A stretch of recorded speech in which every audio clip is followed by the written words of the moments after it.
Halo everyone, selamat datang di S2 Leather dan kali ini saya pengen cerita soal perjalanan bagaimana sebuah kerajinan kulit pada akhirnya menemukan bentuknya atau menemukan desainnya.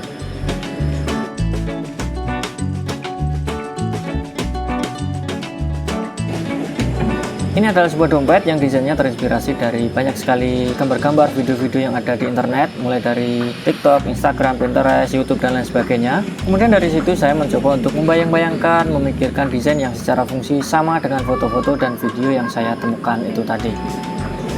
Dan ya, setelah melalui proses panjang, terjadilah bentuk yang sekarang saya pegang ini.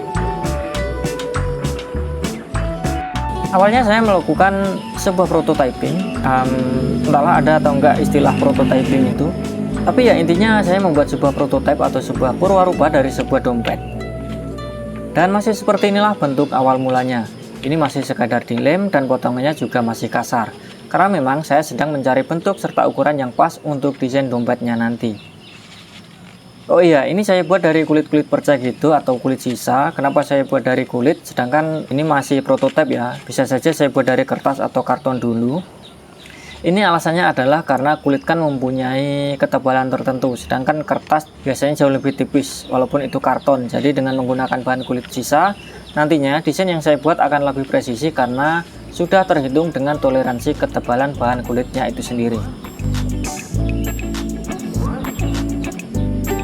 Nah, di sini tuh juga sudah saya kasih catatan di hasil prototipenya ini berupa ukuran-ukurannya yang nanti akan saya transfer catatan-catatan ini ke dalam bentuk dan ukuran polanya.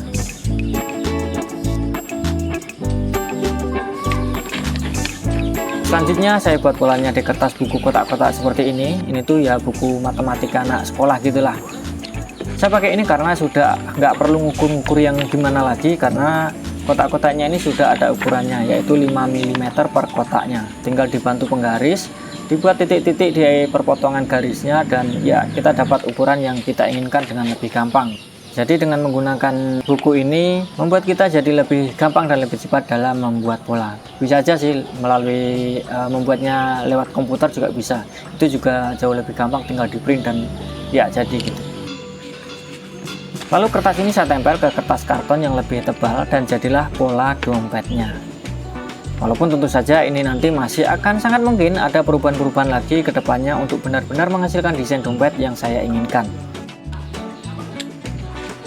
Oke, ini adalah prototipe kedua. Dan ya, bisa dilihat di sini kalau ternyata saya salah menggambar pola pada bahan kulitnya, maka terjadilah potongan yang seperti ini. Dan bahkan sejak saya menggambar pola di atas kertasnya pun sudah melakukan kesalahan, walaupun sebenarnya nggak apa-apa juga kalau cuma kebalik seperti ini, tinggal dibalik saja polanya nanti ketika kita mencetaknya di atas bahan kulit. Tapi ya memang seperti itulah ketika proses membuat sebuah desain dompet yang sebelumnya belum pernah kita buat sama sekali. Lalu untuk bentuknya sendiri saya masih kurang seret, jadi di sini saya coba buat pola lagi untuk sedikit perubahan dan beberapa tanda pada polanya tentang bagaimana posisinya ketika nanti mencetak di atas bahan kulitnya, ya biar nggak kebalik lagi gitulah. Dan di sini saya merasa bahwa pola yang saya buat ini sudah fix dan sempurna untuk dijadikan sebuah dompet. Maka saya buatlah dompet ini menggunakan bahan yang bukan perca atau kulit sisa lagi.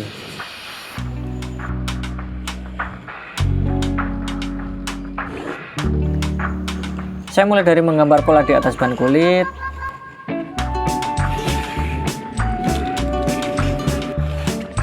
lalu memotongnya berdasarkan pola yang sudah ada.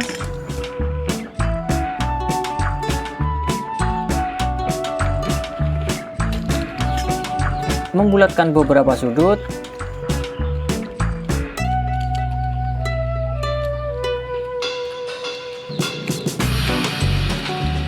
Setelah semua terpotong, saya melakukan finishing pada beberapa pinggiran yang harus di finishing terlebih dahulu.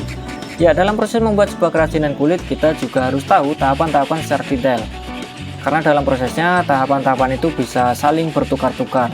Ini lebih dulu, itu lebih dulu, dan lain sebagainya. Ada bagian yang harus di finishing dulu baru dirangkai, ataupun harus dirangkai dulu baru kemudian di finishing. Kita harus tahu mana yang harus didahulukan karena akan mempengaruhi hasil serta akan mempermudah proses pengerjaannya.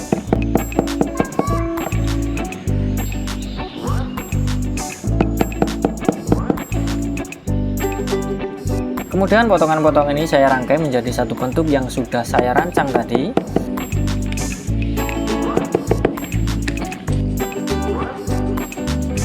Tapi ternyata saya di sini juga masih salah urutan dalam merangkai bagian-bagian ini tadi. Harusnya saya merangkai, menjahit, dan finishing dulu bagian belakangnya, baru kemudian merangkai bagian dalam dan depannya. Karena saya merangkai semuanya sekaligus, maka saya mengalami kesulitan ketika melakukan pelubangan, lubang jahit, dan menjahit serta finishing di bagian sini karena terganggu bagian dalam yang sudah terpasang ini. Maka dari situ saya mencoba membuatnya lagi, dan kali ini tujuannya adalah untuk memastikan langkah-langkah dan tahapan-tahapan sudah berurutan secara benar. Saya juga membuat sedikit perubahan pada polanya, dan mari kita lanjutkan proses prototyping kali ini. Pertama, kita gambar atau cetak dulu pola yang sudah ada tadi ke atas bahan kulitnya. Kemudian potong bahan berdasarkan pola yang sudah digambar tadi.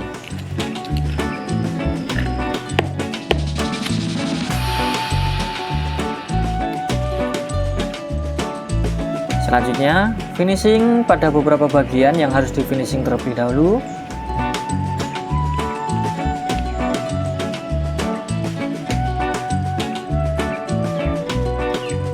Lalu rangkai bagian yang harus dirangkai dulu, yaitu bagian yang ini.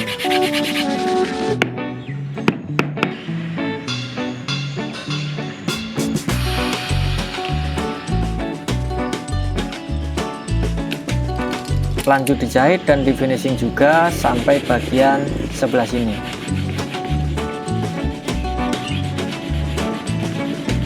Lanjut ke bagian slot kartu bagian dalam. Kita lakukan finishing dulu pada bagian atasnya ini.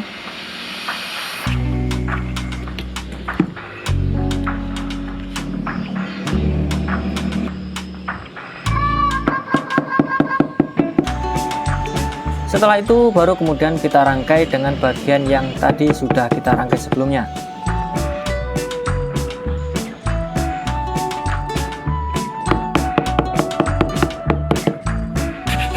Kalau sudah terangkai semua, tinggal diratakan dan dihaluskan saja bagian pinggirannya, kemudian dijahit dan lanjut di finishing.